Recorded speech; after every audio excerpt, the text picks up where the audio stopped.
for both these teams and stud freshmen. Two teams evenly matched. Mike, we are in for a treat because they're both on win streaks and they're both playing exceptionally well. You saw BYU get that 80-52 win here on Saturday against Cincinnati. 4-4 you see in the bottom right of your screen in the Big 12, tied for 7th. Baylor at 5-3, and a triple falls early for Trevin Nell, the 26-year-old, the oldest player in college basketball. Well, that's one thing that you're going to have to be aware of as you see the starting lineups. If you're going to switch like Baylor does on the defensive side, you have to switch up to eliminate the three-point shot, especially when Trevin Nell has the basketball. Shooters all over the place. You saw those starters for Baylor still dealing with injuries. Still no Jeremy Roach or Langston Love. Nor Chad Omier has expanded his range this year. And we get a foul on the floor that goes against BYU on the rebounding action. For Baylor, it's all about controlling the tempo tonight, Mike. You have a short bench. You're only about 6 to 7 deep. And when you're playing in Utah with the altitude, that might come into factor, but you have to control the tempo and maybe slow it down if you're Baylor. Against a deeper BYU team, you saw the starters. Richie Saunders, 15 in white, with the headband as always. 15 a game, and Demon, the 6'9" passing point guard. Corner 3 falls for VJ Edgecombe, 4th on our draft board. And he's playing exceptionally well, especially on the offensive side of things. Saunders wanted a foul underneath, doesn't get it, and so Jaden Nunn pushes for Baylor. The senior in the mid-range, can't knock it down, and the rebound secured by Keba Keita.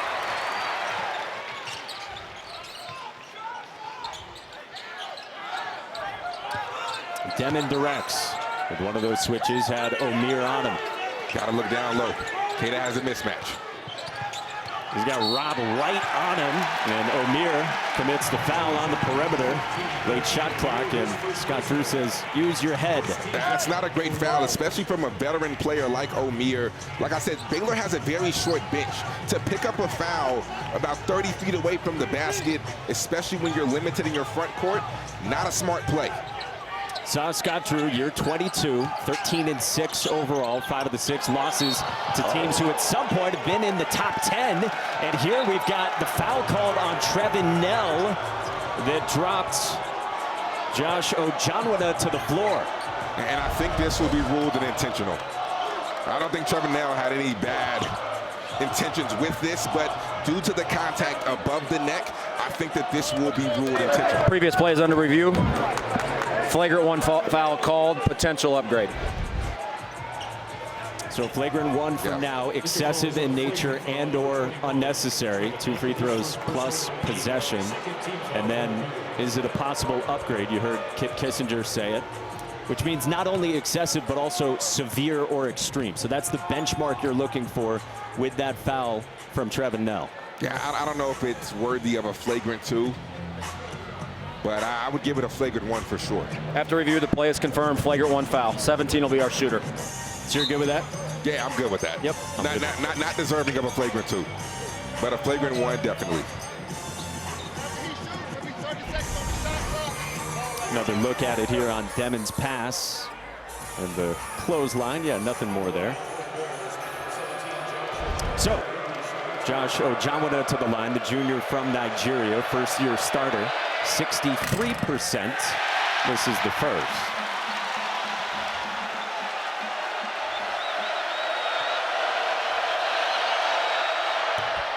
So he splits at the stripe.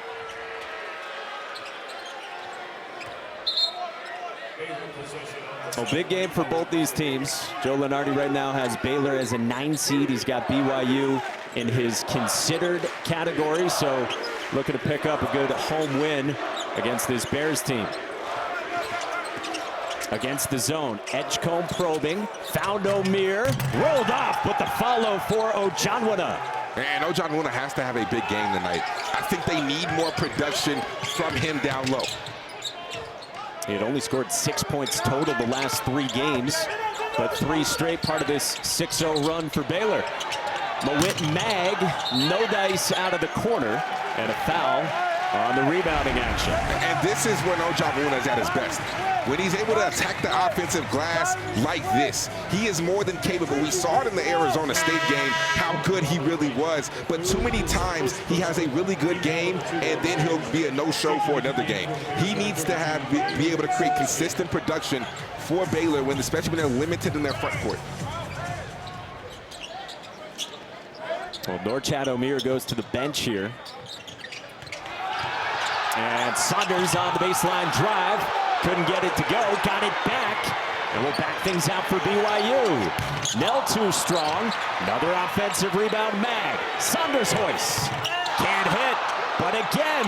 And Demon the putback. And you have to block out. When you're playing 3 guards like Baylor does, all under 6'4", BYU has height on the basketball floor. That's why they run this zone, and that's why the zone is hard to beat, because they are 6'6" and above at all 5 positions. You have to have an emphasis on blocking out if you're Baylor.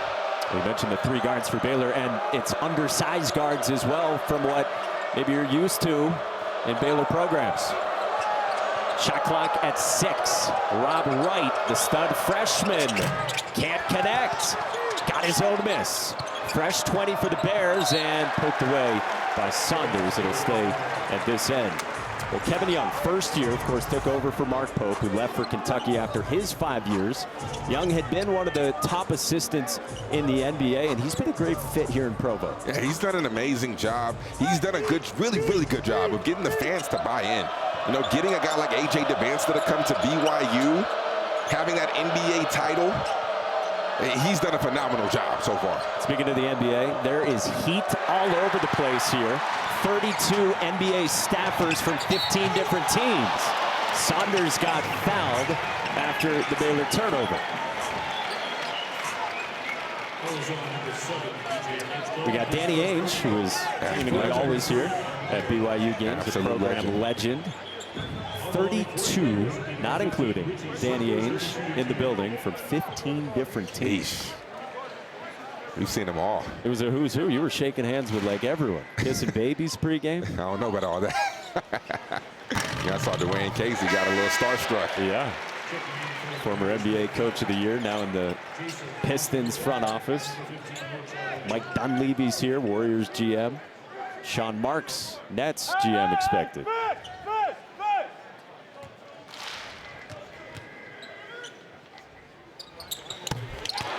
Saunders knocks down both. He's had a great junior season, averaging 20 a game over his last 5. Puts BYU nudging ahead.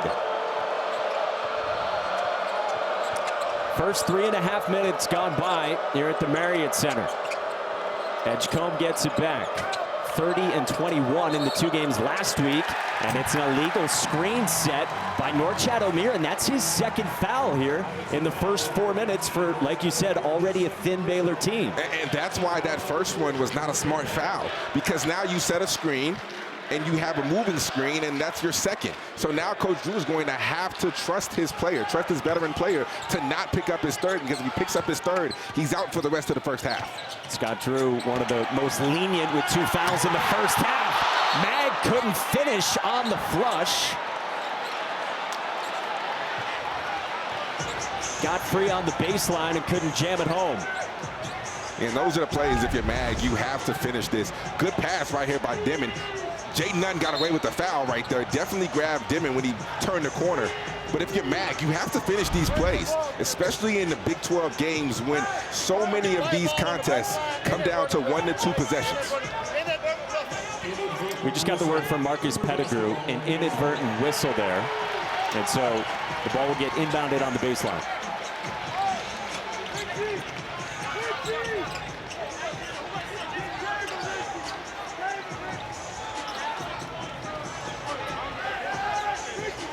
And now Kip Kissinger and Tony Padilla try to get on the same page with the scorer's table. Looks like they have. And now Scott Drew's looking for an explanation as well. I mean, from his vantage point, the dunk popped out. Yeah. But it is BYU possession. Nearly given away by Saunders. Kana! Whoa!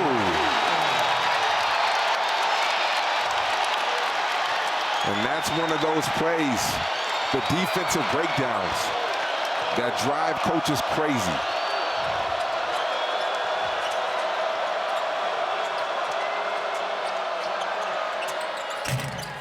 No answer from Edgecombe, but a big offensive rebound from Celestine, but he missed the reverse. Well, here's the pace from Baylor. Kevin Young told us this morning it's been a lot better in terms of their pace in the last month. Demon tried to push. Mag drew the foul from Asamoah. 6-zip is the run for BYU, up by 3 in the first 5 minutes. ESPN's exclusive presentation of college basketball is brought to you by Progressive. Save when you bundle auto, home, or motorcycle insurance.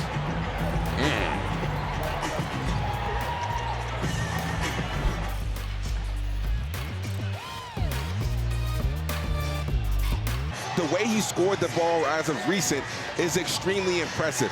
Averaging 23 in the last 3, shooting 50 from 3 in those performances. The way that he is scoring the basketball is really getting the attention of scouts. And on the other side, Yegor Dimon. I mean, he's coming off of his best offensive performance in conference. The way that he can pass the basketball. But what I'm looking at is, can he score it? The way he shot it last game against Cincinnati really, really impressed me. And if he can continue to do that, I think he will climb up draft boards. Finally broke out of that long shooting slump. Yeah. 3 for 34 from 3, and then went 3 for 5 in the game you saw Saturday. Nifty footwork, and he's got 2. And you saw it right there, one-on-one. Anytime Norchad Omier is on any one of their guards, they are going to try to attack him with him having 2 fouls, and he has to either let them score or just wall up because he cannot pick up his third. Asamoah's in there as well. He's 6'8". Celestine in as well off the bench for a Baylor team already with 5 team fouls in the first 5 minutes. Here is Celestine, 4th game back from the ankle injury. Kicked it to Omier and a turnover. That's not a great possession right there by Baylor. I like Scott Drew getting Rob Wright back into the ball game because I feel like Rob Wright is one of the guys who can actually create offense without a play being called for him. He can get into the lane and really dish. You have to be able to attack closeouts, drive the lane, penetrate, kick in order to make this BYU defense work and break down. Yeah, more on the plate of Wright without, like we said, Jeremy Roach out for a 3rd straight game with a concussion. 2nd time he's dealt with a head injury this season. Picked one up against UConn earlier in the year. Demon turns it over. Omier pushes. Edgecombe attacks. Can't finish. Now Demon behind the back. Nell in open lane to the cup. That's a dime right there by Yegor Dimon. The awareness to know where the open lane is. Give it to Trevor Nell for the easy 2. The breakdown of transition defense right there by Baylor. And again, goes back to the pace that Kevin Young was preaching at the end of shoot-around with his team this morning. 10-0 BYU run. Celestine, a shooter. Omier gives it up. Edgecombe rises and hits at the end of the shot clock. He's been shooting it so well. He's just looking more and more confident and more comfortable. He's understanding how to score on a collegiate level. Demon kicked it. Cannon Catchings says, hey, there's another freshman in this game with 1st-round upside. Yeah, you want to talk about a guy who's getting more comfortable and more confident. Cannon Catchings is him.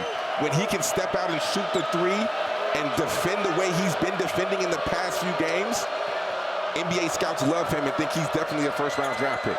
Top 40 on Gavoni's board as well. Edgecombe, the drop-off for Norchad Omier. EJ Edgecombe able to knife through the defense. The penetration, put pressure, make the right decision with the drop-off. He's going to have to do a lot tonight for Baylor. You talked with him earlier today at shoot-around, the word that kept coming up, aggressive offensively. And he also just says, the thing I'm most impressed with him, he just wants to win. So no matter what that is, whether that's having to score 25 or score 30, whether that's having to guard the best offensive player for BYU or the opposing team, he just wants to win. Catchings pays it off. He earned the extra possession from Omier and buries another 3. When Cannon Catchings keeps it simple, he's that 3-and-D type of player. He helps his team and impacts winning. We told you about Edgecombe and Demon. Don't forget about Cannon Catchings. It's hard for you to contest when he's knocking down shots like this. Kevin Young is a happy man. Pretty good stuff for the 6'9" freshman from Indiana, top 40 recruit, and Paul Biancardi's ESPN 100 top 40 on Jonathan Gavoni's draft board as well. And of course, Cannon comes from very good genes. You know his aunt, Tamika Catchings, former WNBA MVP, among many other things in this great sport, and a Hall of Famer. An absolute legend. Got a chance to meet her at the ESPN seminar, and you know, her playing at Duncanville High School down the street from me in Dallas.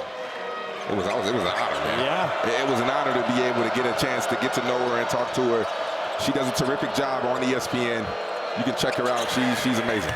Oh. Celestine answers from long range, and that is much needed for Baylor. Yeah, that's exactly what they needed, and that is his job. He comes in the game. He has instant offense. He can get hot from deep. They need his shooting today. 39% from three this year, 40% for his career for the Cal transfer. Here's Dawson Baker, had 11 off the bench on Saturday, and a step back as he stays warm. And if you're Scott Drew, you are living with that shot. One-on-one, Ojon Moona did a good job staying in front of the basketball, not allowing Baker to have any driving angles. A contested mid-range jump shot, you are living with that if you're Scott Drew. The lead is 7 for the Cougars. Saunders on Edgecombe. Saunders was telling us today he is craving being an elite defender. He wants the big assignments. He's got it on Edgecombe. Nunn matched up with Dallin Hall, spinning on him. Hall stayed put, and it's a shot clock violation. And Mike, shot clock violations are not the worst thing in the world. The worst thing is live ball turnovers that lead to transition buckets for the opposing team. Dead ball turnovers, shot clock violations, you can live with those because now you get a chance to set up your defense. It's a 4th turnover for Baylor. First 9 minutes. And this right here is interesting. You're zoning one of the best three-point shooting teams in Big 12, in the Big 12. Baker on the baseline, tried to drop it off for Fus Traore. Catchings. Oh, he's hot! And Mike, that's what makes it tough. Because Rob Wright was there, but Rob Wright is only 6'1". Cannon Catchings is about 6'9" with a super high release. Rob Wright was there on the catch. Cannon Catchings is not worried about the contest because he sees over it.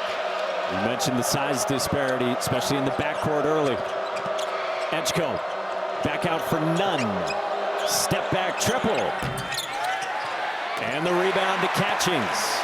Nunn has not shot the three well recently. Only 2 for 10 from 3 in the last 2 games. He has to get going. Saunders, no. Rebound Celestine, and Baylor pushes. Edgecombe without numbers. Backed out, Celestine. Doesn't get the roll, tipped around, and it'll stay with Baylor on the hustle play from Ojamwina. Let's take a look at this right here. On this catch, Rob Wright is there, but Cannon Catches, because of the height disparity, doesn't see the contest, sees one thing, and that's the rim, and a 3-for-3 start. Oh, with all the NBA scouts in here, Mike, Not bad. somebody is looking to get paid. You mentioned catch and shoot. He's 41% on catch and shoot threes, 21% on dribble threes. So he's made his money on the catch and shoot tonight. Celestine with another triple, his second, 2 of the 4 for Baylor. And you talk about catch and shoot threes. Celestine might be one of the best in the Big 12 when it comes to purely just catching, shooting, releasing. He was excellent Wednesday of last week against Kansas State, 18 on 4 threes off the bench.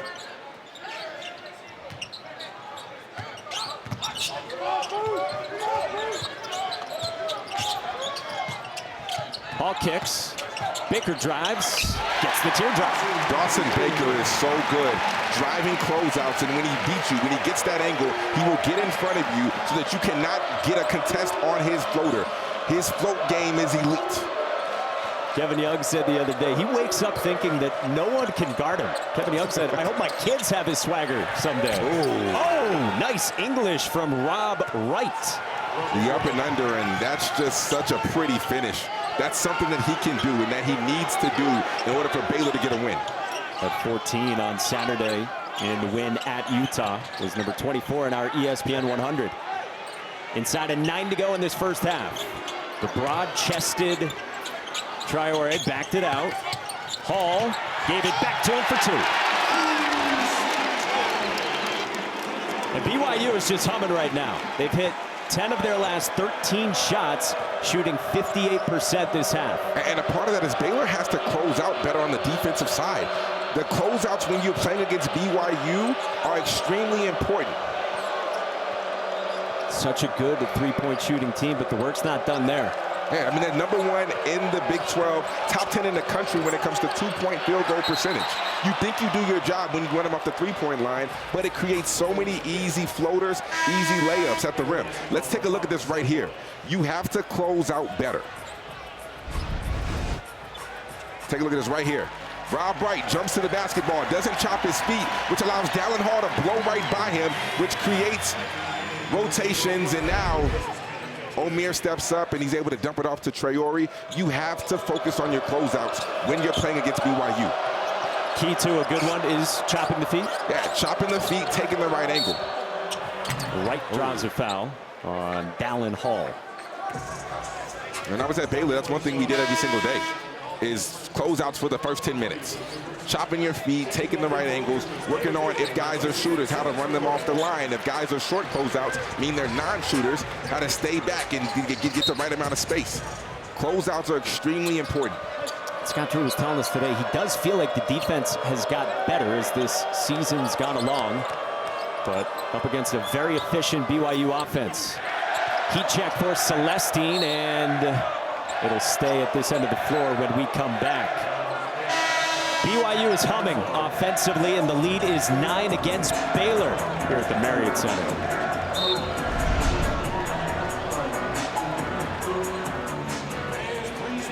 I want to apologize to absolutely nobody for my 7 seconds. Rob Wright, no dice from deep. King McClure, Mike Monaco with you from the Marriott Center in Provo.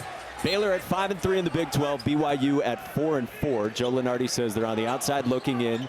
Calendar's getting ready to flip to February and a chance for a home win. Baylor looking for a great road win here in Provo. Hall got the switch with Omier. Keita's got none on him. Hall instead finds Baker underneath. He got fouled. And that right there is an NBA type of call right there by Kevin Young. Get the switch that you want, which is Norchad Omier. Go attack. Get it, hit it to Dimon, get it right back down in Hall, get downhill, attack Omier because he has 2 fouls. And now you get to the free throw line because of miscommunications. It's really interesting listening to Kevin Young and asking him about those NBA influences.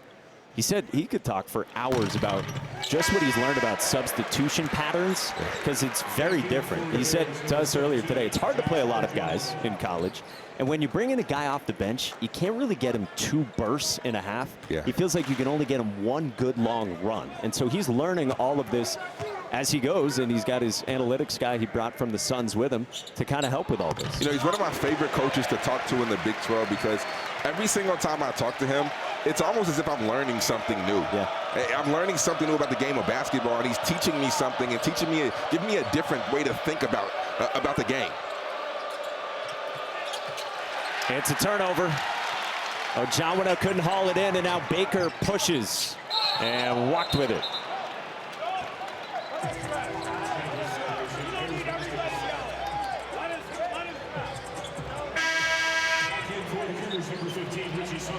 So Baker will exit, Hall as well. Saunders and Catchings return for BYU. BYU got off to a 10-2 start. That included a win in their conference opener, then a 3-game losing streak. But they have since won 3 of their last 4. They show zone again against Baylor. And this BYU zone is very reminiscent to, which is not the same level, but very reminiscent to the Syracuse zones. And that's a great pass right there by VJ Edgecombe. But when I say it's very reminiscent, it's because Syracuse, when Jim Boeheim used to run those zones, they had so much length on the wings and in front of the 2-3. Both of your top defenders were 6'7" and above, and that's what you see right now with Mag and Dimon. Well, these are the 2 teams in the Big 12 who use zone the most. Saunders kind of caught in between there on the runner. Baylor trying to slice into the deficit. Edgecombe, who had that nice connection with Omier above the rim. Now right.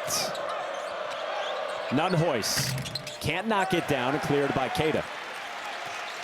That's one thing Scott Drew emphasized when I was talking to him is, man, we just have to make shots. And I know that's part of the game of basketball, and that sounds super simple, but if you can make shots on the road, you have a good chance of winning games. And Scott Drew kept reiterating that when I was talking to him. Saunders had it roll off. Catchings tried to follow, and the loose ball run down by Jaden Nunn.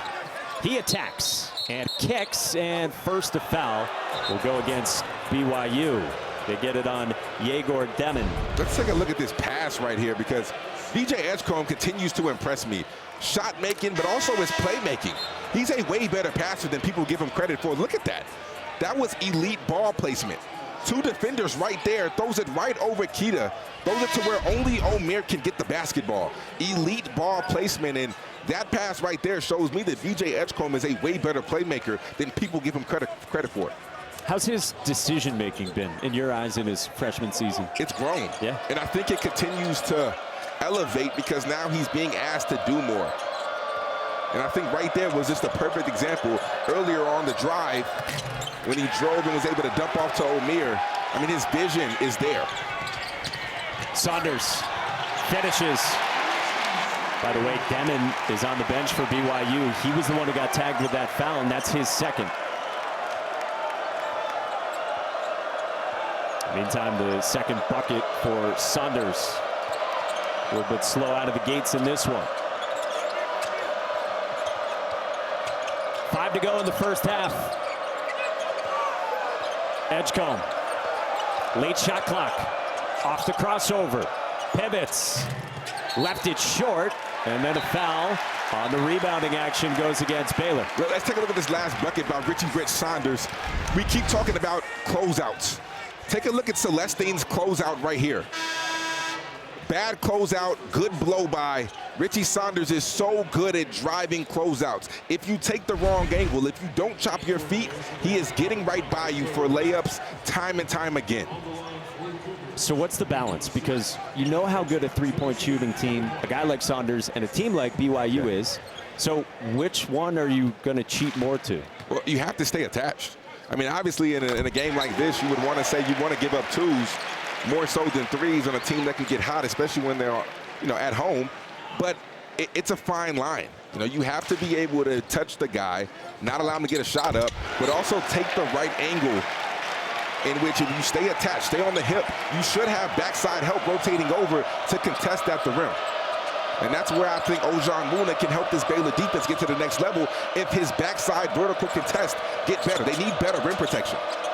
They go down by 13, biggest deficit, but Omier sticks a three. And that's something that he's been doing really, really well. 50% from three in the last 6 games. He continues to work on it, and it's paying off. Basically didn't shoot any threes his first 3 years. 2 at Arkansas State in his first year at Miami. Hall kicked for Catchings. He's got a game-high 11 here in the first half. Hall got the switch with Omier. Hall down the lane on the reverse.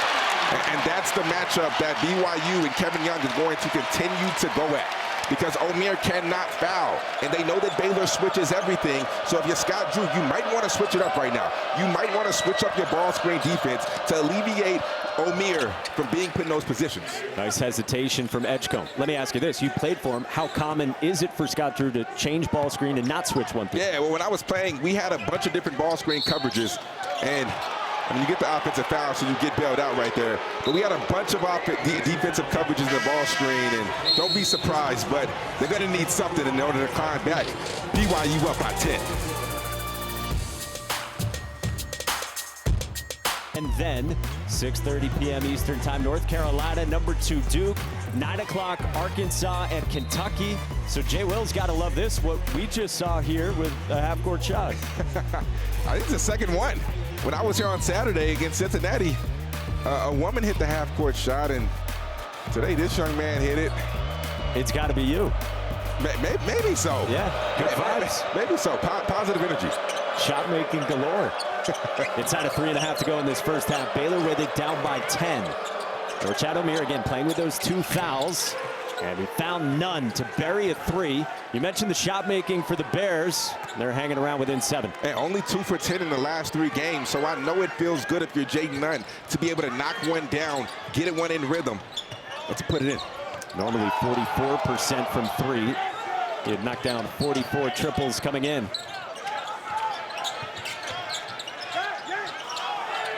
Nell off the shot fake, again attacking Omier.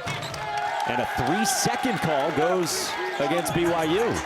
If you're Cater, when you get the switch, you go set the ball screen and get the switch. It is not time for him to post up to get the guard. They want the matchup right there, Nell on Omier. Cater has to clear and get out the way, go to the dunker spot so that Nell can have options when he drives.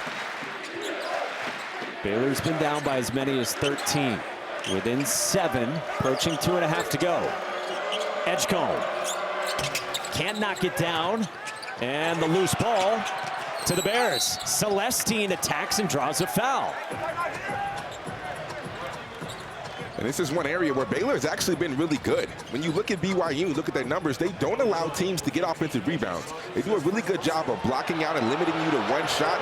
Baylor already up to this point has 7 offensive rebounds, which has led to 8 second chance points.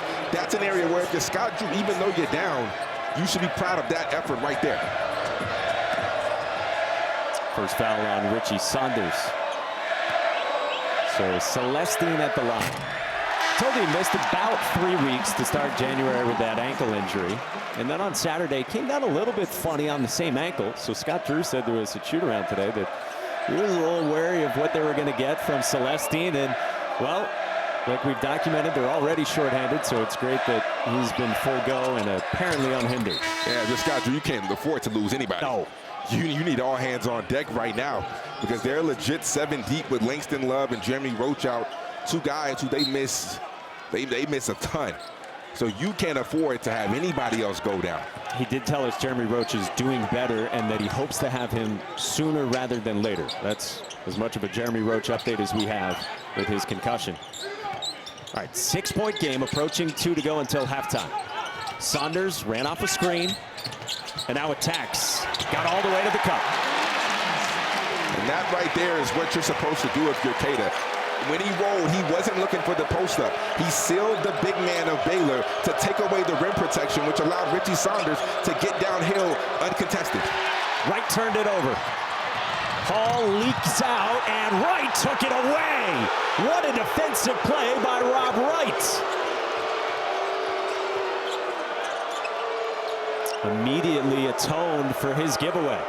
That's a high-level play. One-on-one, stopping the basketball, getting the steal in transition. That's just a great defensive play by the freshman. Omier has a mismatch with Nell. Instead, Ojawada over the left shoulder. Count it, plus a foul away from the basketball. That's going on Nell. Or is it Omier? He's pleading his case. It looked like the initial signal was on Trevin Nell underneath. Let's take a look at this play by Rob Wright because this is just so impressive. One-on-one, being able to stay in front of the basketball and get that steal, maybe a little hand, maybe a little contact right there. Nonetheless, the referee previous plays under review. Good play right there by Rob Wright, and they're taking a look at this. Let's take a look at this to see who the foul is on. Yeah, I mean, that's a foul on Omier right there. And Omier has to be smarter than that. The ball goes in. You can't have irresponsible fouls like that underneath the basket. You already have the strength and the size over Trevin Nell. No need to extend, put the guy on the ground. Not a smart play right here by Omier. That's 2 careless fouls that we've seen on Omier. So that would be his third. His first was out near midcourt, 12 seconds left on the shot clock. Didn't need to have it. So to your point, the first and the third, pretty much unnecessary for him. Very unnecessary fouls, and a guy who is so talented, a guy who brings so much to the table, who has been so impressive for Baylor, he has to be better than that. Scott Drew is counting on this young man to stay on the floor. Dealt with foul trouble at Miami as well, to the point that Jim Larinaga and his staff would watch every single foul with Norchad Omier to try to show him and have him learn the ones that he can't afford to pick up.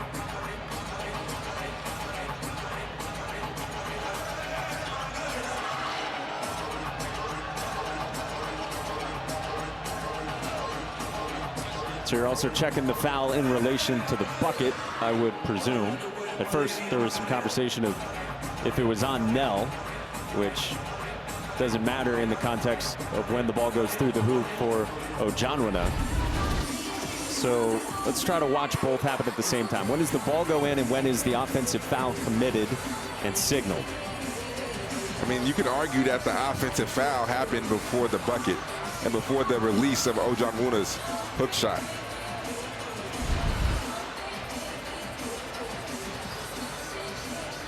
Kip Kissinger was the one to make the call, and it did look like before the ball entirely dropped through that he had signaled for a foul.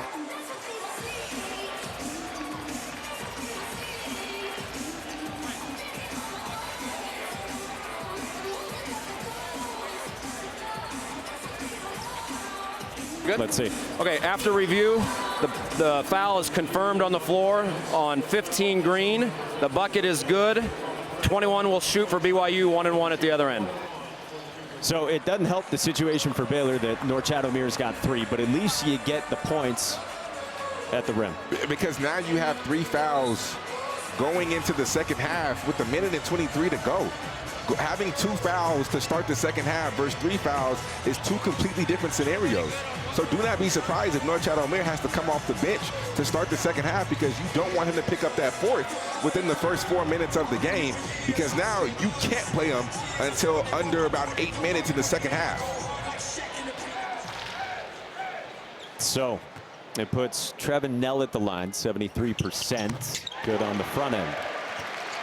Baylor navigating the injury woes that it's dealt with recently. Now foul trouble for one of its 2 best players.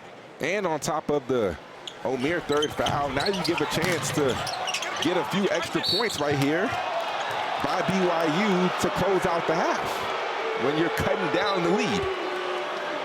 It was only a split at the line from Nell, and then the immediate foul from BYU on Saunders, his 2nd.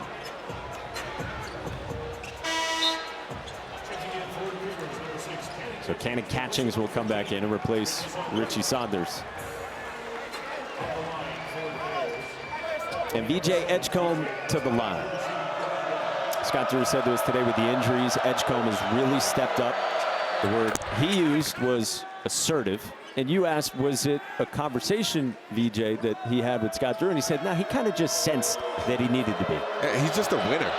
He cares about winning, and that, based on the conversation we had, I mean, that's the sense I got from him. And that's what he said. That's what he told to us.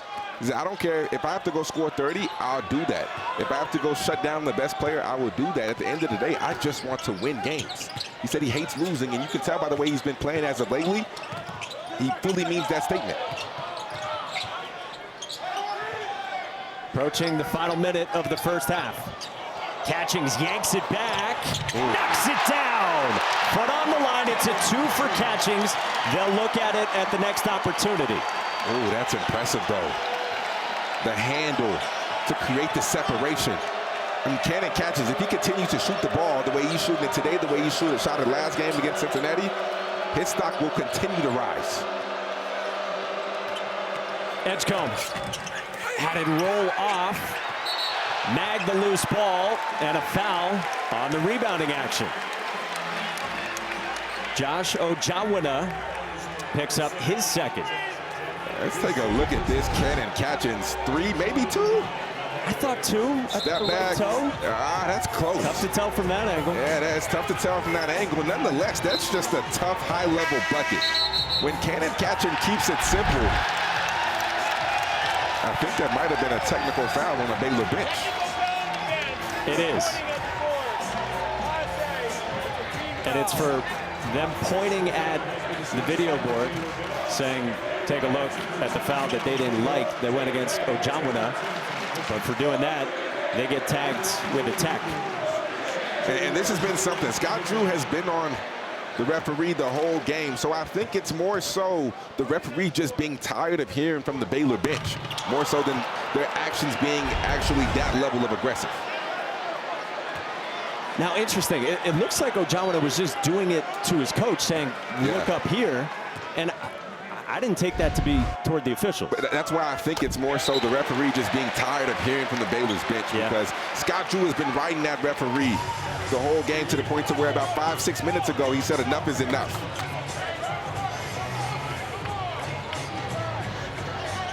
Scott Drew continues in conversation with Tony Padilla. First half, it feels like it's had a little bit of everything here. Had some reviews, some near reviews, texts, who the foul's on, Conor McGregor. Got a flagrant. If you're just joining us, we've got all kinds of NBA personnel in the building, 32 scouts/execs from 15 different teams to get a look at some of the future, likely, certain, probable first rounders, any way you slice it, with the freshmen on display.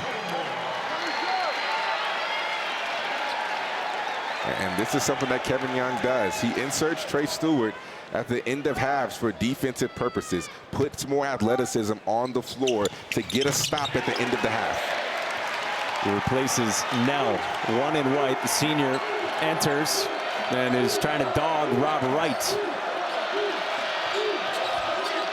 2.5 seconds separate the game and the shot clock.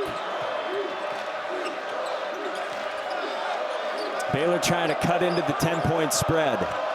This ball has to go to B.J. Anscombe. B.J. Anscombe getting downhill. He's got a team-high 10 points in this first half. Stewart's on him. Wright goes against Mag, spinning. Oh, that's so tough. Finishing. Oh, that's tough, Mike. Hall cannot connect.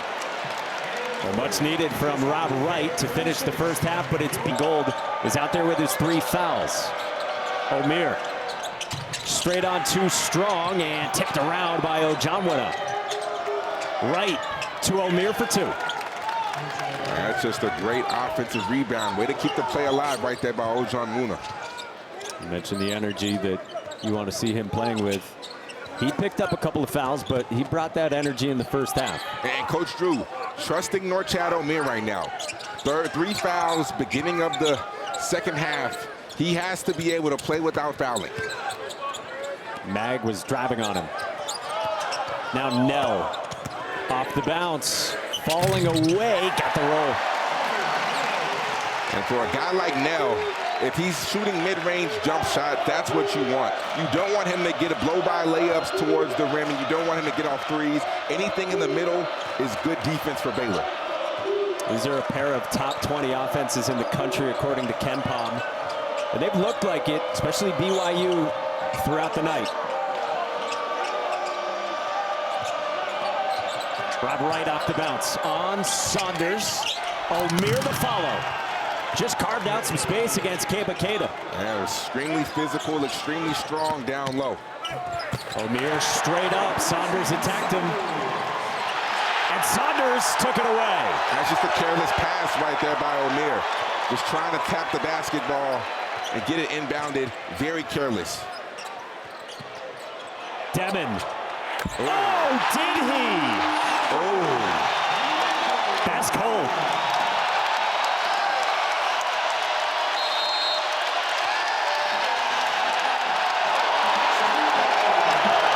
Him to show what he's capable of. So let's evaluate dunks of the year. Recently, Captain Jackie and Jackson, a stud freshman at North Carolina against Wake. That's a 9 out of 10. 9 out of 10. Cooper Flag, early January against Pitt. 8.5.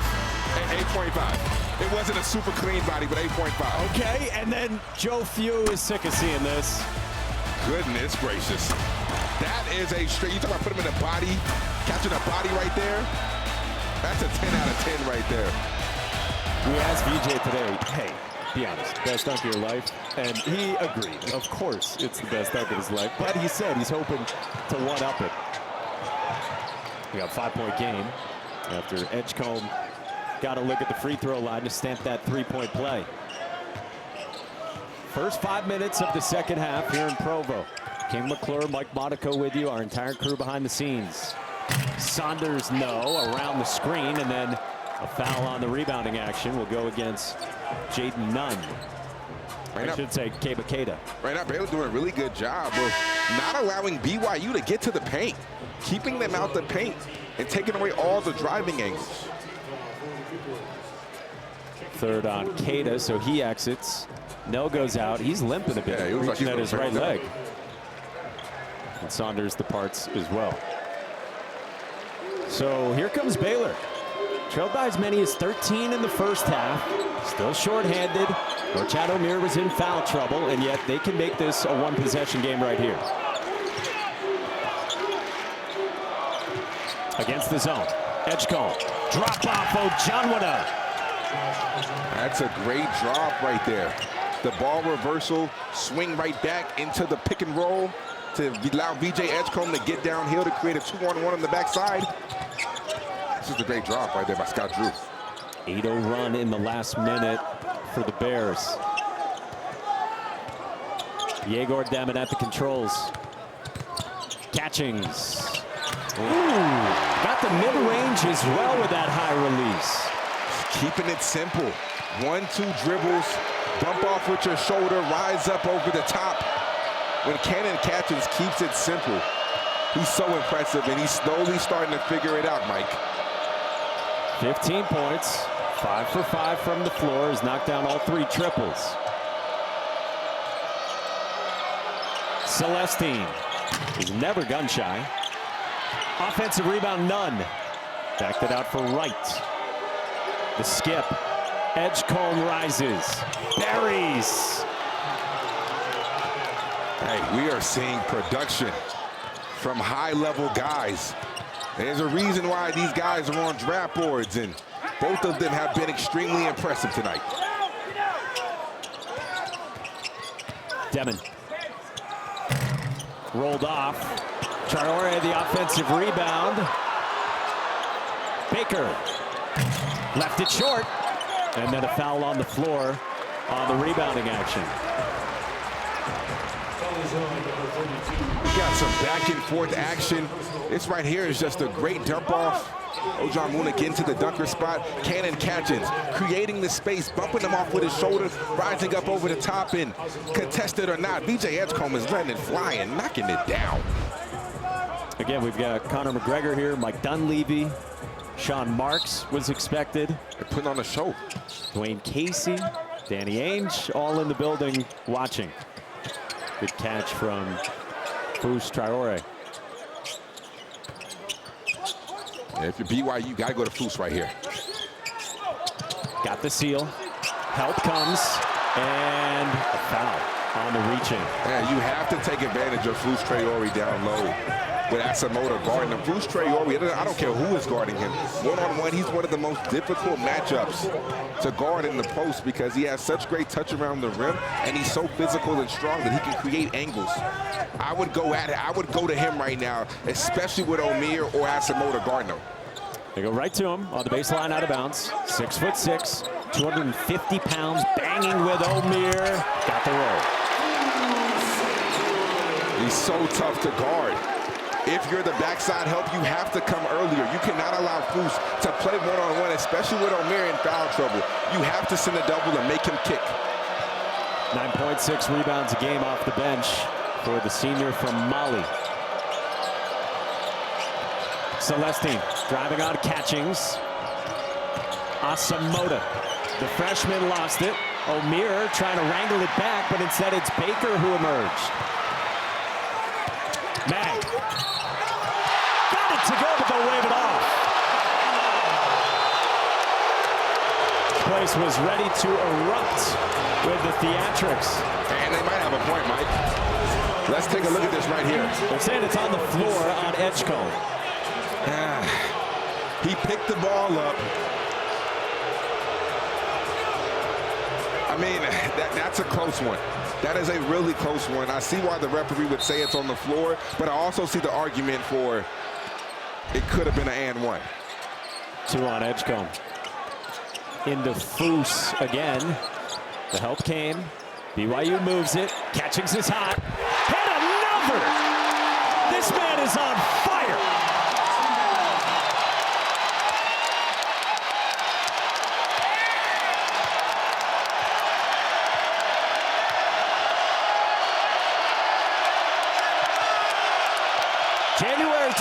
truth. Cannon Catchings has arrived.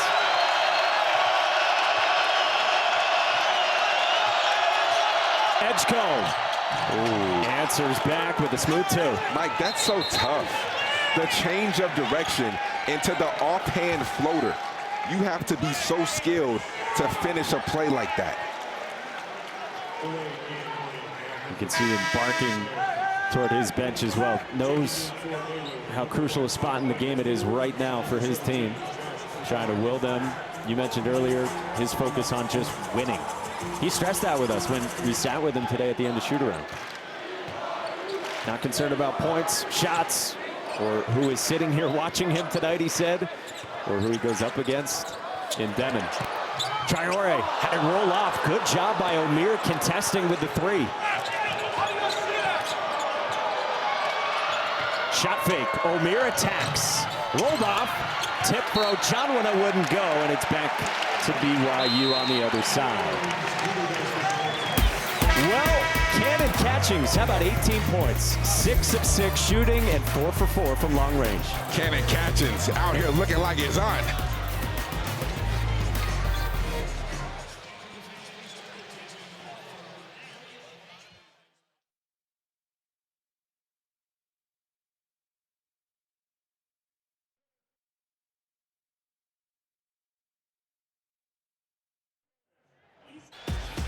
Yeah, it is. It's going to be an awesome day. I mean, you got Cal going back to Lexington. Yeah, we got Conor McGregor here, by the way. You got a Kansas team, too, that just survived UCF, who's been really close to wins against Kansas and Houston. Man, Saturday is going to be incredible. You got Texas Tech and Houston. I'll be on the call for that one. Let's top 25 matchup. Man, I can't wait till Saturday. Yeah, it is all happening in the world of college basketball. Glad to have you with us. Inside of 12 to go in the second half. BYU up by 5 on Baylor. They've led by as many as 13 back in the first half. Traore pivoting on Omier. Couldn't get it to go. That's great defense right there. Wall up. Do not bring your hands down. Rob Wright around the screen. With Saunders on him. And now VJ Edgecombe. Switch with Baker. 10 to shoot. Right off the hesitation. Can't hit. Omier the offensive rebound. Backs it out. Celestine drives. And it belongs to BYU.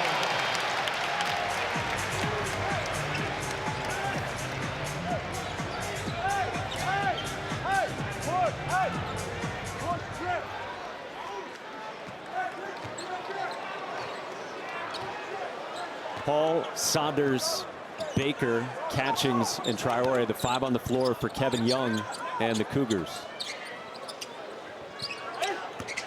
Paul off the bounce. Now Baker. Trying to shake Celestine. Baker, tough shot. Wouldn't go, and the loose ball to right. Omier, the leak out. Good catch, but was underneath too deep. Let's take a look at this. Good pass. Might have let him a little too far. And it looked like it did go off Omier. That looked like that was the right call. And another quintessential Richie Saunders play. Richie Saunders just plays with a chip on his shoulder. Such a tough guy. I love watching Richie Saunders play and how hard he competes. Around the screen. Right on cue. He's trying to make us sound smart. Richie Rich. He's had a great junior season. Right. Took some contact from Catchings. Good drop off. Ochanwana the hammer. Rob Wright is so good at getting into the paint. And when he gets into the paint, 2 people get attached to him. He finds the open man and creates plays out of nothing. Couple of times now, Baylor has got it to a 1-possession game. With 10 to go in the second half, Rob Wright and the Bears on the move in Provo.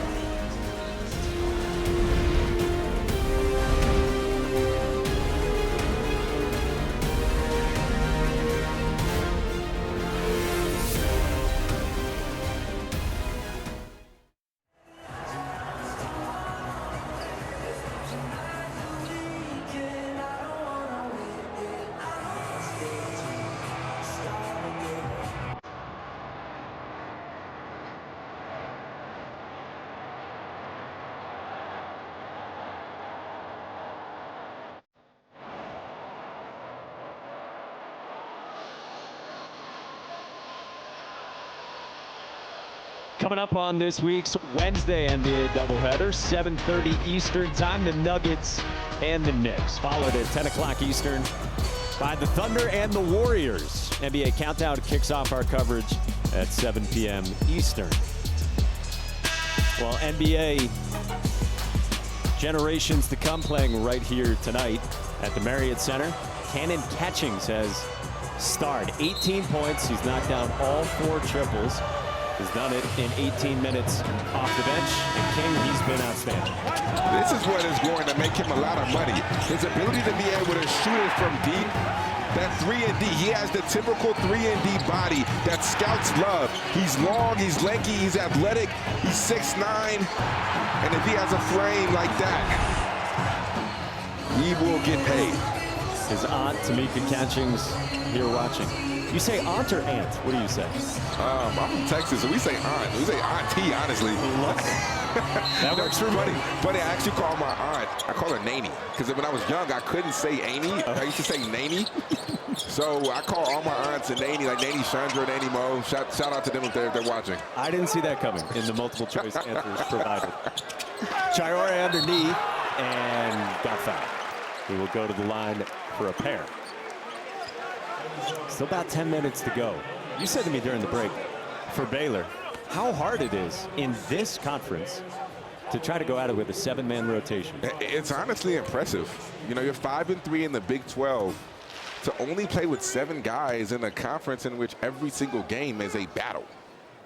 That's really, really impressive. And Scott Drew does a good job, as any coach in the country, of making the most of what is given to him. Scott Drew has said he longs for the day where they have everyone together. Feels like he's really only had one game like that the first time against Utah right around the new year. And he loved how they looked in that one. 4-point margin. Some token pressure extended by BYU. Back into the zone. Edgecombe off a screen. Back out Omier. Moved it for right. Shot clock below 10. Edgecombe all alone. Knocks it down. That's just great ball movement right there. Swing it side to side. Make the defense shift. They lose their rotations. Don't communicate. And BJ Edgecombe just knocks it down. Last 3 games, 30, 21, and now 21 again with still 9 minutes to play. Baker. Offensive rebound, Traore, and the putback. And right there, one-on-one. If you're Jay Nunn, you don't expect Jay Nunn to win that war between him and Traore. However, Traore can't end up with the basketball. Whatever you have to do, you have to make sure that Traore doesn't get that ball. You don't have to get it. Just keep him from getting it. Nunn working on Baker on a step through. Got it to go. Back down to a 1-point margin.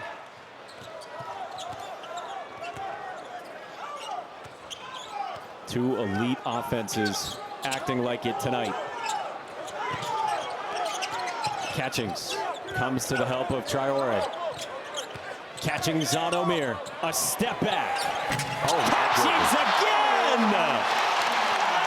Oh, my goodness. There isn't a heat check for him.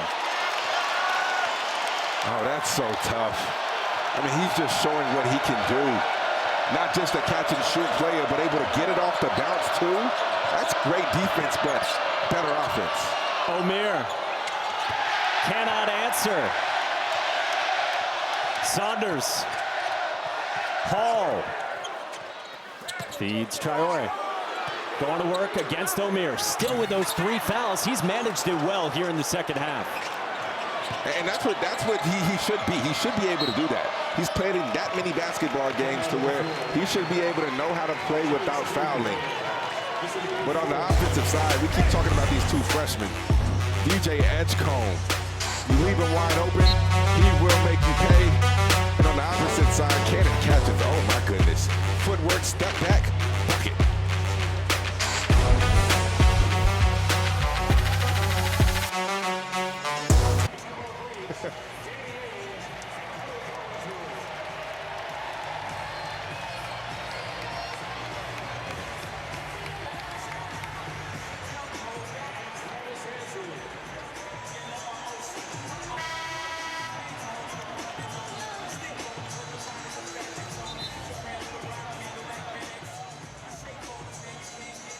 Yeah, they get it done without Harris, and they get that win in Lawrence to get to 6-3 in the Big 12. Meantime, BYU 4-4 in the Big 12, Baylor at 5-3, and this has turned into a very good and very tight game.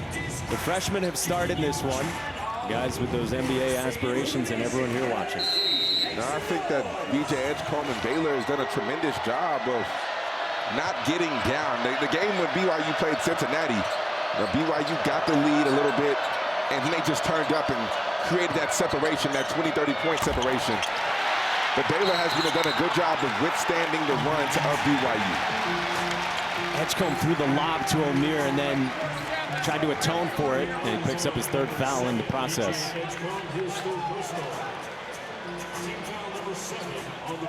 Edgecombe, we told you, with 21 points, so he's gone 30 last week, 21 over the weekend, 21 again today.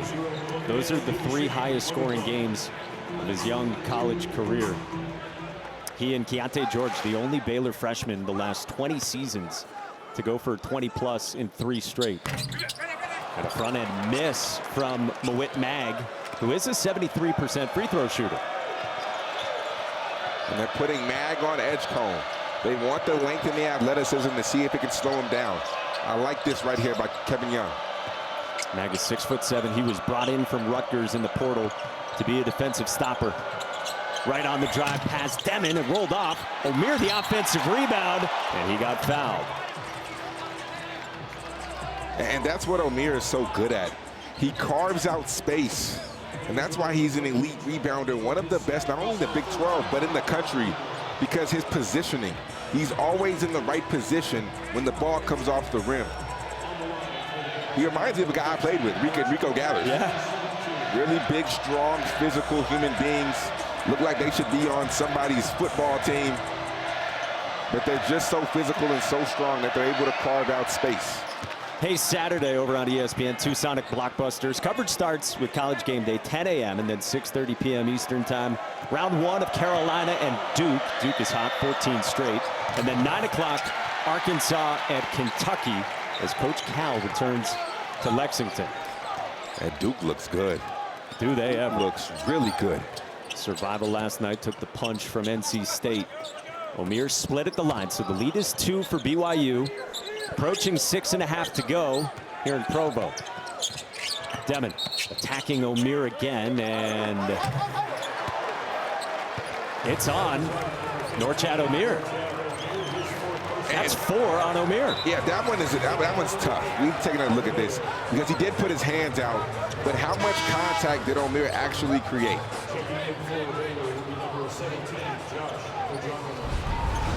Let's take a look.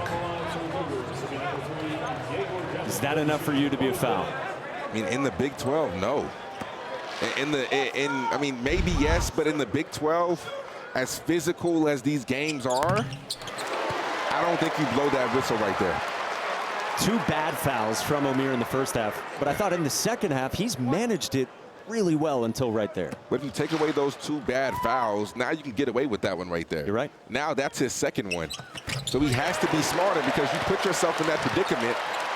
So now you pick up your 4th on a tic-tac foul because you can't control how the referees are going to call it, but you can control those 2 unnecessary fouls that you got earlier on in the game.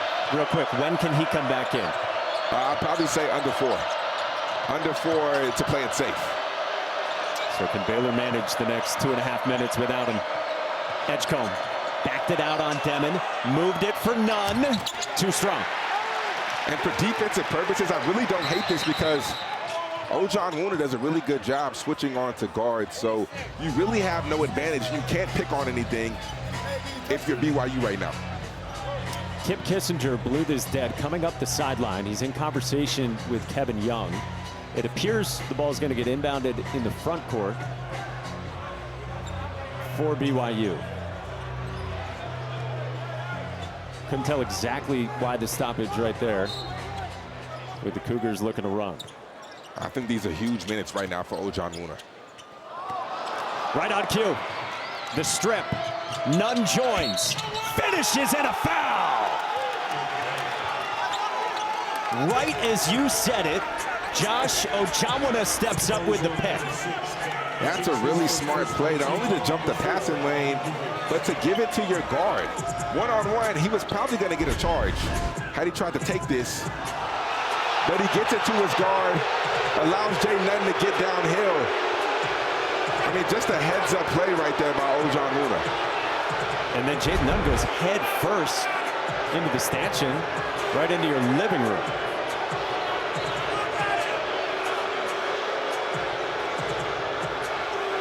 Checking for blood. Is there any on perhaps the upper lip of Nunn? We need 20, just 20 for blood. Everyone's all right. We like to see thumbs up Yeah. in that case.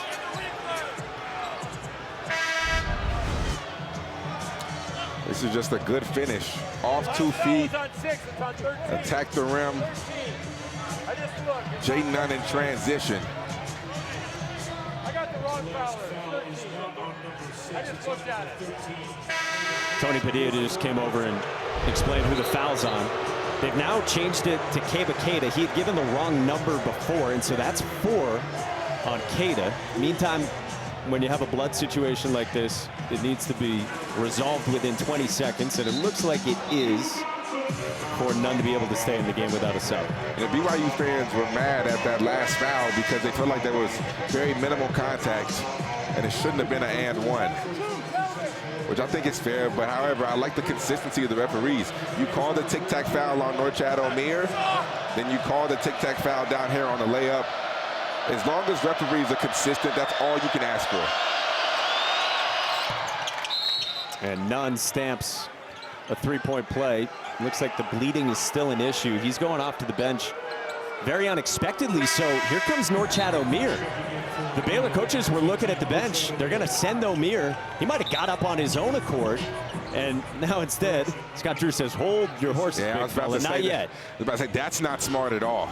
That is not smart at all, because if I'm Kevin Young and Omier comes in the game right now, I am attacking him from the jump. Everything will be an ISO situation on Omier to draw that 5th foul. Yeah, so it's not him. It's Jason Asamoah, a 6'8" freshman from Lynn, Massachusetts instead.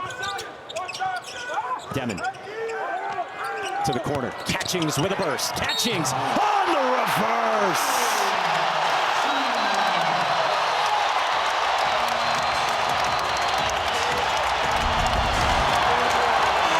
Good pass right here by Demon. Catchings with the length, with the explosion, driving the closeout. I mean, this right here, when he keeps it simple, he's showing his offensive versatility. Kenny Catchings is having himself a night, Mike. Nobody in the country has completed a game with at least 20 points and perfect from the floor, the way Catchings is right now. He's got a new season high as a freshman with 23, all for a guy who had averaged 5 points per game to start his Big 12 career.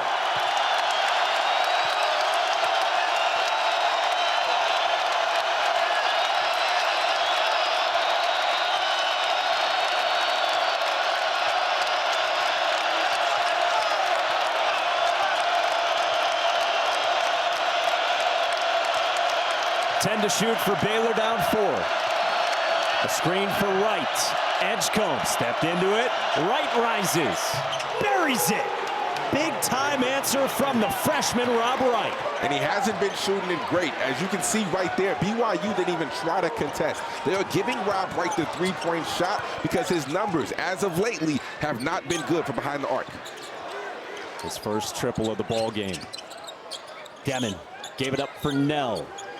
Norchad Omier back in the game. I would give it to Cannon Captains right now. Demon, no.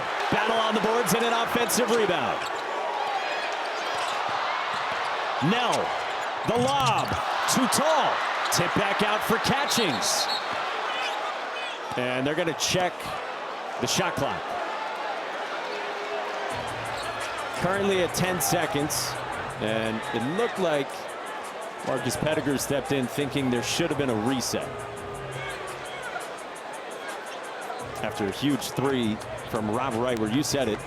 They were sagging. Previous plays under review for a potential shot clock. Didn't even try to contest, just giving him that 3-point shot.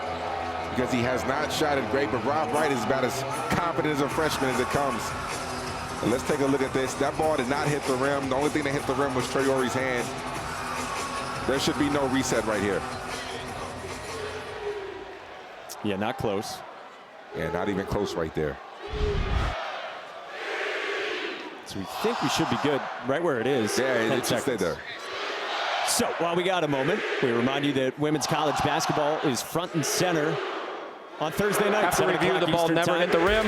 On 11 on the shot ESPN2. Top 15 matchup, number 13 Oklahoma, number 7 LSU. Then 8:30 on ESPN, Iowa State against number 11 Kansas State.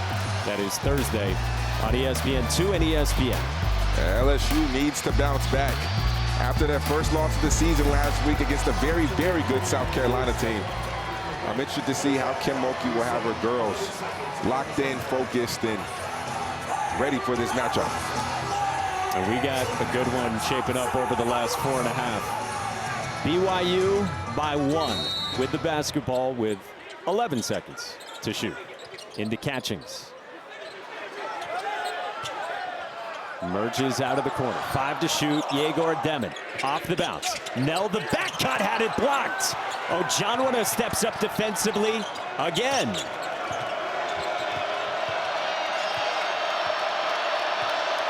Baylor has not led since it was just 6-5 the first 3 minutes of this game.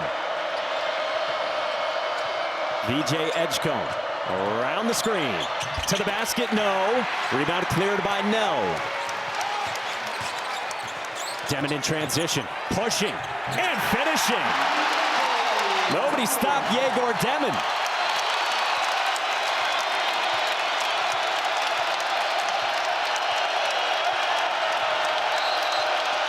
And Scott Drew will use his final timeout. 3-point game with 3+ to go in Provo. How good has this been?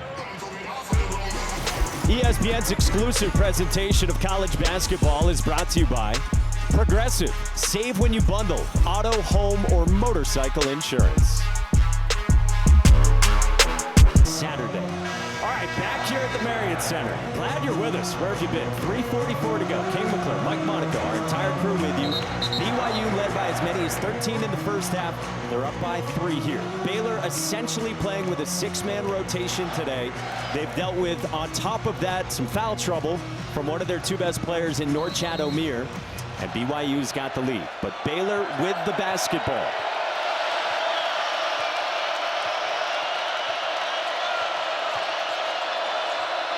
Omier flashes, faces up, works on Saunders, had it roll off, got his own miss, and Omier gets fouled.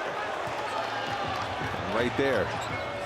Good play. Intention to get the ball to the middle of the paint. Allow Omier to work one-on-one against the smaller Richie Saunders. He misses the first one, gets his rebound, something that he's so good at. But I like it. Get the ball to the middle of the paint. Allow your bigs to work. Omier misses the first. 72% this year, 73% for his career. He's the NCAA's active leader in career rebounds and double-doubles. And he misses both, sending the Rock into a frenzy.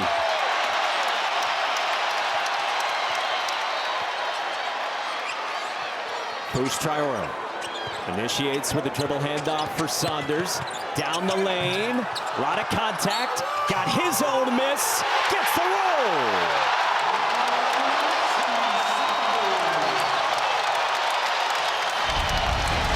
This is so tough. Richie Saunders. You talk about how tough he is. Talk about how he plays with the edge on. He plays with a chip on his shoulder. Gets his own rebound. And 1. Third foul, by the way, on Rob Wright. Trying to slow down Saunders, who Kevin Young said to us today, it's not just a motor. He said Richie Saunders plays kamikaze style out there.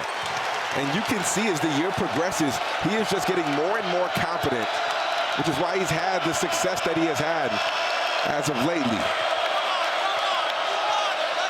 3 minutes to go. Baylor down by 6.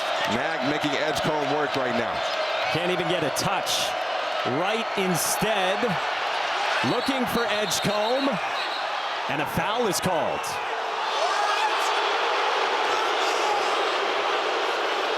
Away from the ball on Dallin Hall. Like, that was an impressive 20 seconds of defense right there by Mag. The switch, the denial of VJ Edgecombe. This is why Mag has been inserted into the game. But Dallin Hall right there, that is a foul. Edgecombe trying to work his way towards the basketball. Hall gets his arms wrapped around him. 16 foul.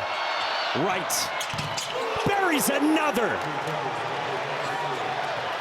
They had sagged off of Rob Wright. Now he's hit 2 big ones. Well, but coming into this game, he was 1 for 11 from 3 in the last 4. Has not been shooting it great, but Rob Wright, we talk about confidence. These 2 freshmen for Baylor, VJ Edgecombe, Rob Wright, they are about as confident of freshmen as you will see in the country. And now another freshman at the controls for the Cougars. Yegor Demon kicks out. Mag rises. He hits! Right in the face of Conor McGregor.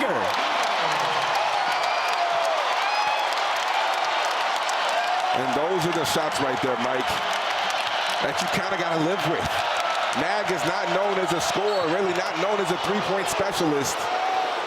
So if he hits one, it's not the end of the world, but Demon's so good at getting into the lane and hitting people on time, on target. Look at this. You fall asleep one bit, Demon is going to make you pay. And Mag, the recipient of a great pass. Literally steps in front of Conor McGregor, who is there watching. Has been here throughout, part of a packed and famous crowd. Previous play after the made bucket is under review. Officials will have a look at this with 2:01 to go. And Mawit Mag, 27% from 3 for his career. Stepped up and hit it. And you can't overreact right there. Like you said, the numbers, 27%, they speak for themselves. VJ Edgecombe contested it. Mag hit a tough shot. Not the end of the road if you're Baylor. He's the guy in Mag that you want shooting. After review, there is no foul.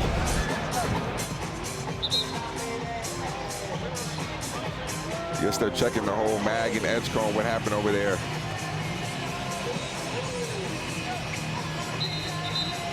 And it was nothing. Nothing happened. Yep. Just tied up. He says, my bad. We certainly have gotten our money's worth with reviews tonight. I will say that. we definitely have, Mike. All right, so 2:01 to go. Baylor, shorthanded like we said, preseason number 18 in the country, trying to make it a 3-game winning streak. This would be one of their better wins of the season. For BYU, it might be their best win of the season to this point, if they can hang on and pull this off. Still a long way to go. And Wright is good on the first.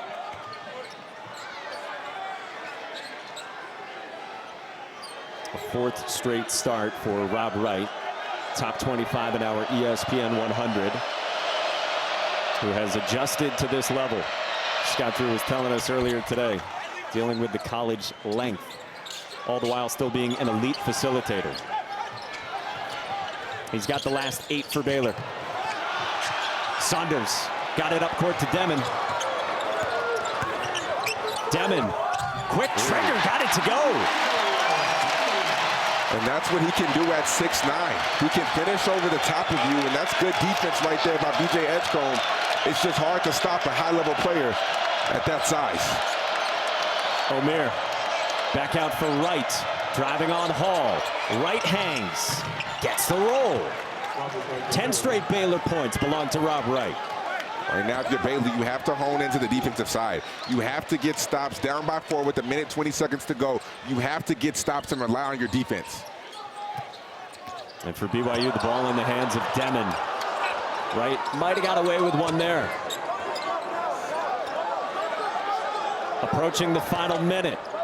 Shot clock below 10. Demon off the bounce on Edgecombe. Now Saunders. And he walked with it. So Baylor does get the stop. And that is good one-on-one defense. It started with VJ Edgecombe. This is what NBA scouts want to see. They know that he is about as athletic of a player in college basketball, but can he really sit down and defend right there? Stops Dimon from being able to get to the lane, allows no separation.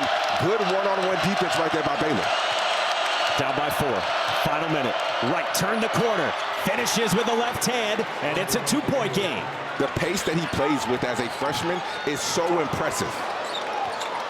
He's been so under control. That is what I've been so impressed with all year. Watching the poise, coming off the ball screen, taking his time. Rob Wright is elite. Kevin Young takes one of his 2 remaining timeouts. We'll step aside as well. Back in 30 seconds to Provo.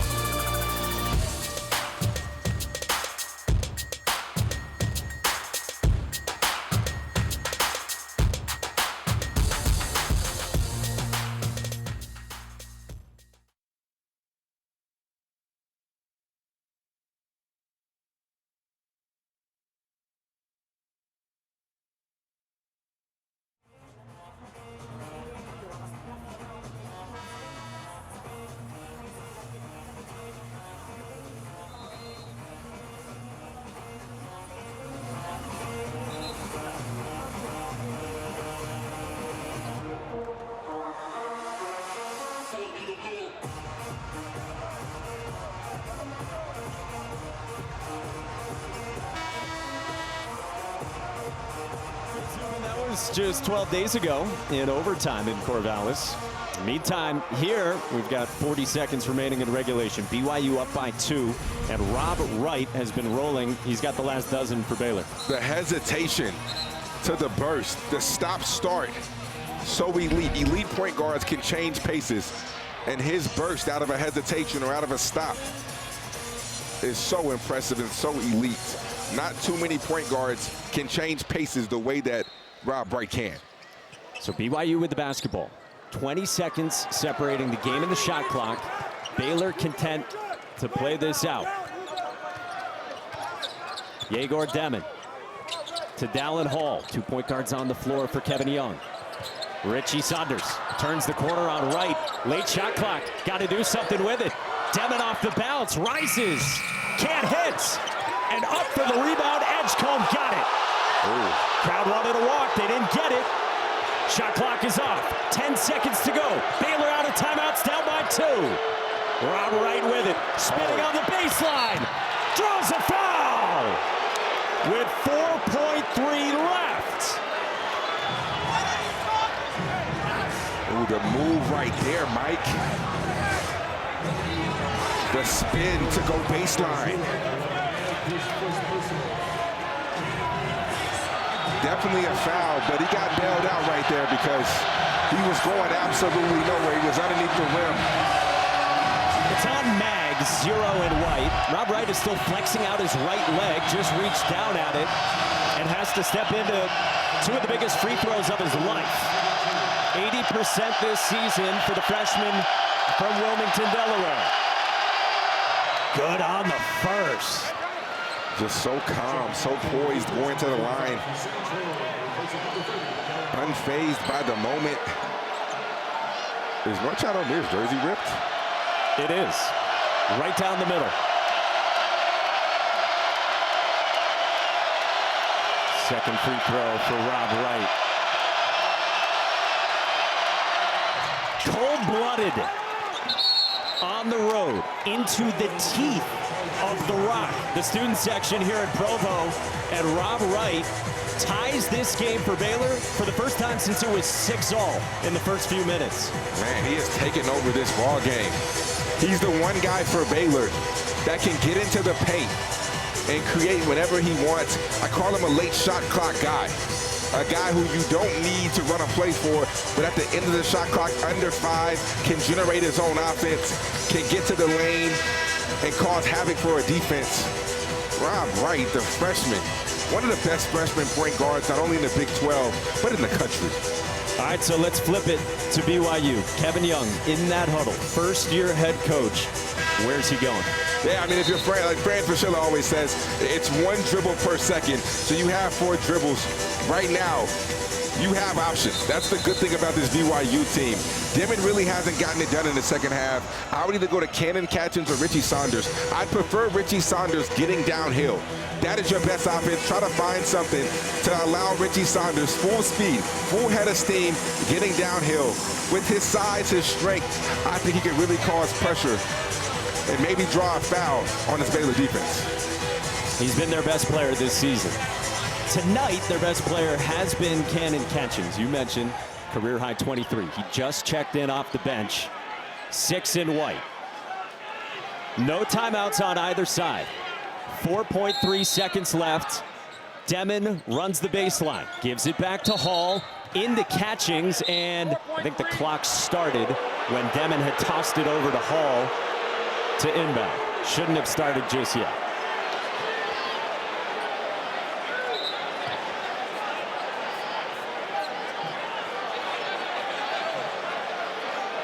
So we'll do it again. Demon is allowed to run the baseline still, and he does. And he goes back to Hall. Clock doesn't start. Now it does. Here's Demon into the front court. Yegor Demon for Hall. Did not get it off. Shot no good, and we are headed to overtime. And Omier. Don't get it twisted. Almost like he ripped it. Off the tap, Trevin Nell lays it in. Kebakeda won the tap against Omier.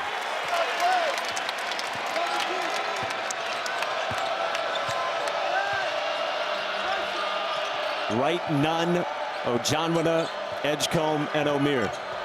The 5 starters on the floor to begin overtime as well for the Bears. Nunn for Wright. Edgecombe still has Mag shadowing him. Wright, tough shot, no. Loose ball, Omier. Shot clock didn't reset. Nunn's got to get it up. Hall. Good decision right there by Hall. You didn't have the numbers. Pull it out, set up your offense. Good decision right there. His 2 elite offenses, top 20 in the country per Ken Palm, have operated that way tonight. Hall sticks it. Only his 2nd bucket tonight. He hasn't scored in the last 2 games, but Kevin Young trusts this young man. He's been in at the end of regulation, and now he's in overtime. Kevin Young trusts Dallin Hall. Edgecombe. Big time answer.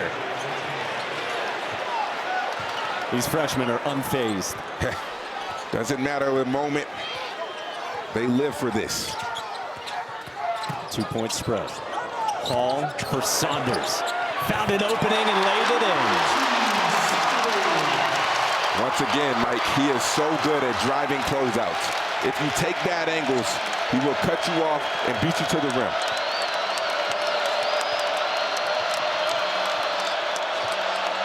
Right. Gave it up for Nunn. Off the bounce. Nunn got fouled.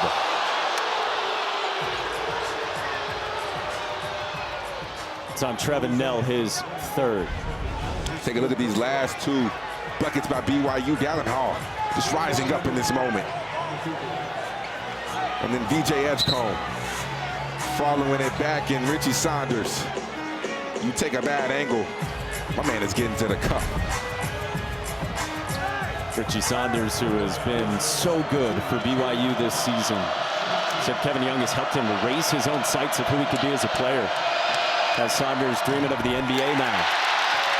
Nunn misses the first. And if you look at it last year, Saunders was a role player. He was an energy guy that came off the bench, and that was his role. And he goes from energy guy to now #1 on the scouting report, and he's handled it really well. It's a major difference to be an energy guy and then to be the main focal point of a team. Jaden Nunn just missed both. 64% this season, 71% for his career. Came up empty. It's been a poor free throw shooting night for Baylor. 11 for 18 overall, 61%. BYU by 4. Hall off the bounce. Moved it for Saunders. Attacking again on the baseline with the floater.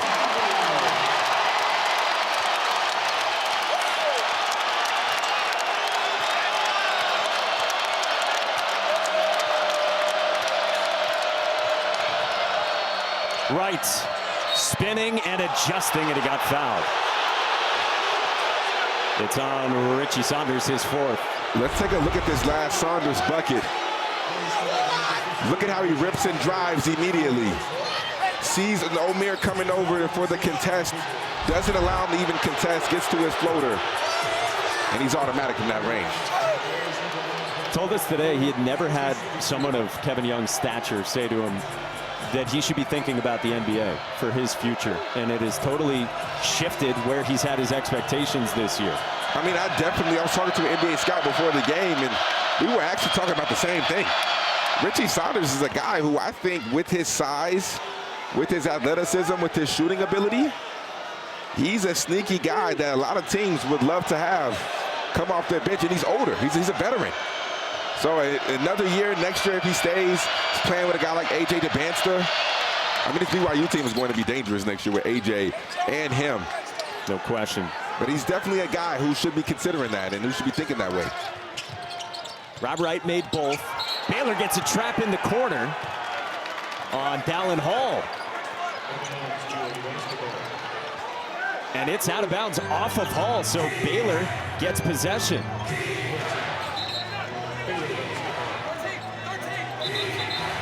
Dallin Hall's been in there in overtime for Yegor Demon, the stud top 10 draft prospect who now returns for Nell. So 2 point guards on the floor. Hall, who's been the starting point guard for much of his 3 years here in Provo, recently relegated to the bench, gave it away there. So Baylor's got it down by 4.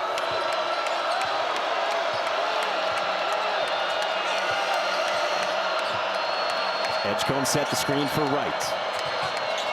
Back out Edgecombe, he rises, knocks it down! 1 point game. He's so impressive, Mike. He's so impressive. Knocking down shots like that raises his stock so much. Season high 6 made threes. Saunders, we got a foul first on the floor. They say that they got Saunders on the arm. It's a foul on Jaden Nunn. Let's take a look at this Edgecombe 3. I mean, at the beginning of the season, he wasn't knocking down shots like that, Mike. But now he's able to hit contested threes. And he just keeps growing and figuring out how to score on this level. Mighty impressive. Saunders get on the first. The junior from in-state here in Utah, 73% this season coming in. Makes both. So, 3-point game. 2 minutes to go in overtime at the Marriott Center.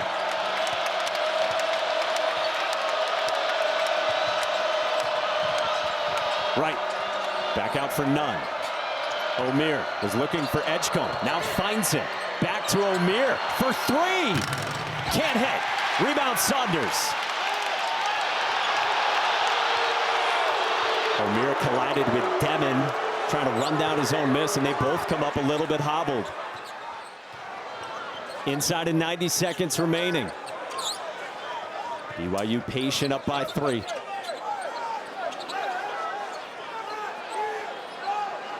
Kevin Young directing. They want Omier on one-on-one on Demon. They got it. Yegor Demon going to work. Bottled up, tough shot. He got fouled. Omier fouls out on a total bailout to end his night in overtime. And once again, just not a smart foul right there by Omier. Demon was going absolutely nowhere. No need to reach your hand in there. No need to climb up in him. Just wall up, put your hand straight up. If he knocks down the shot, so be it. But we've seen 3 fouls tonight by Omier that just weren't smart fouls. And no need to put Demon on the free throw line and give him 3 shots when he was going absolutely nowhere. Picked up 3 in the first half. 2 of them, or 2 of the 3 in total, paired with that one that you didn't like. He picked up his 4th with 6:36 left in the second half. Survived all the way to this point, and then is done for the night on that. frustrating end to his night, and it plants Yegor Demon at the line. I will say, with him on the bench and Celestine on the floor now, the offense does get better. The spacing will be better because Celestine is a knockdown shooter that you have to respect. Omier is not that. So some of the threes that we saw Omier miss, that we saw BYU give to him, you cannot give Celestine those same looks because he will knock them down. Demon splits on the first 2 of the 3 he's got coming his way. 67% for the freshman from Russia. 5-point lead for the Cougars.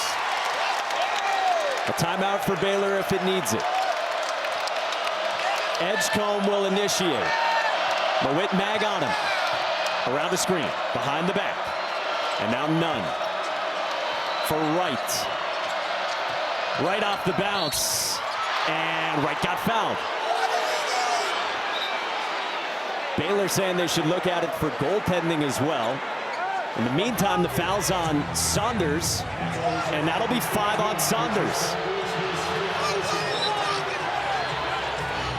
So Richie Saunders, who's been BYU's best and most consistent player this season, he has fouled out as well.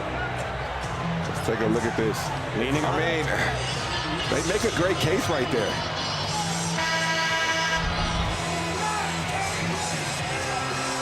I don't think the ball had a chance of going in, but they might have an argument. But I think they're not reviewing it because the ball did not have a chance of going in. And so Rob Wright to the line for 2. He is 7 of 7 at the line tonight. This game has had a little bit of everything. How good has this been? This has been an elite level game. Welcome to the Big 12, Mike Monaco. Yes, sir.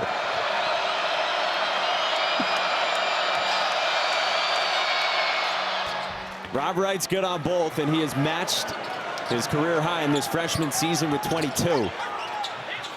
BYU in to Mag. The 2 point guards on the floor for Kevin Young. If you're Baylor, you have to make sure you get this stop without fouling. You have to guard without your hands. Play solid. 23-second difference, game and shot clocks. Mag comes to set the screen. Edgecombe switches on to Hall. Not known for his scoring. Lost the handle. Hall has to throw it up. Got blocked by Edgecombe. I don't know why you would set that screen and send BJ Edgecombe as the primary defender when you had Celestine on him. You had the mismatch right there. I don't know why they send up BJ Edgecombe. Here is Edgecombe, and he gets fouled. So up by 3, BYU electing to foul BJ Edgecombe. And you see this a lot from guys in the NBA. They believe in fouling to take away any chances you have of even getting up a 3-point shot. Great awareness right there by Kevin Young to tell his team to foul with 11 seconds to go. So Edgecombe will head to the line, sitting on 27 points tonight. 77% at the line this season. 3 of 3 this evening. Good on the first.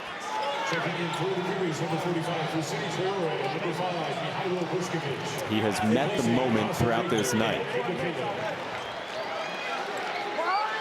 BYU subs and brings on Mihailo Bošković, first-year player, 6'10" for the first time tonight, for some added size. And right here, BJ Edgecombe, if he makes this free throw, he missed it. And an immediate timeout granted to Kevin Young and BYU. And I would have fouled immediately. As soon as Traore got that basketball, I would have fouled immediately.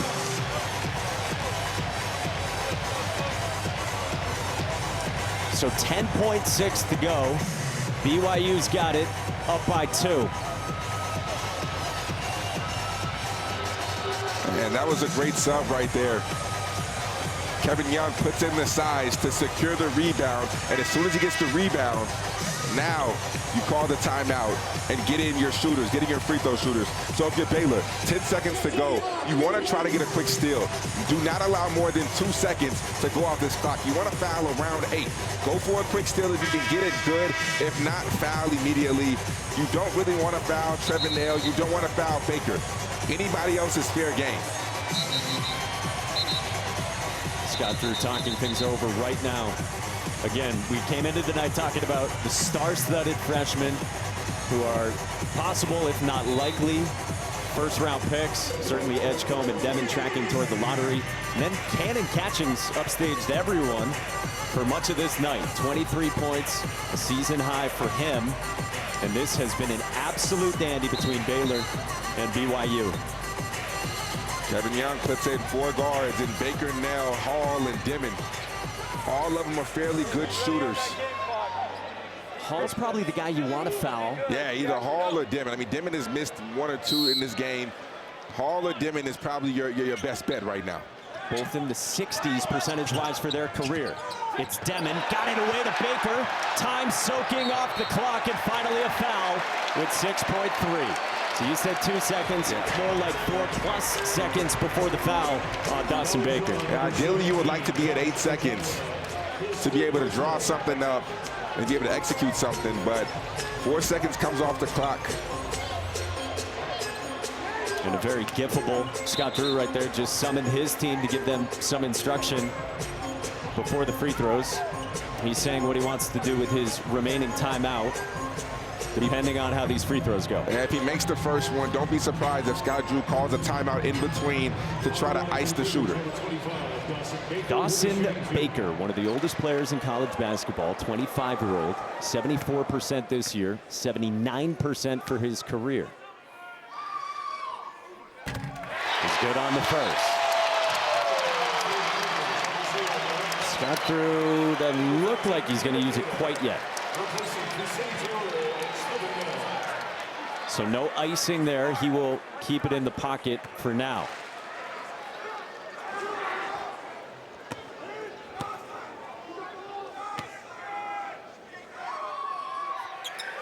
Baker makes both. The lead is 4 for BYU. 6.3 to go. Last vestiges of hope for Baylor. Ojanwana, the last to touch it.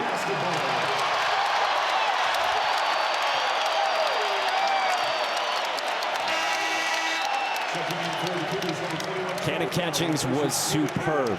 23 points. 8 of 8 from the floor, including 4 for 4 from 3. Super impressive. I mean, at the end of the game, you would like to see a guy like him in there, but Kevin Young going with his veterans, going with his guys he knows can close games out. It's in the hall. And no foul for Baylor. BYU takes down Baylor in overtime. And how about Cannon Catchings? First guy in the Big 12 this year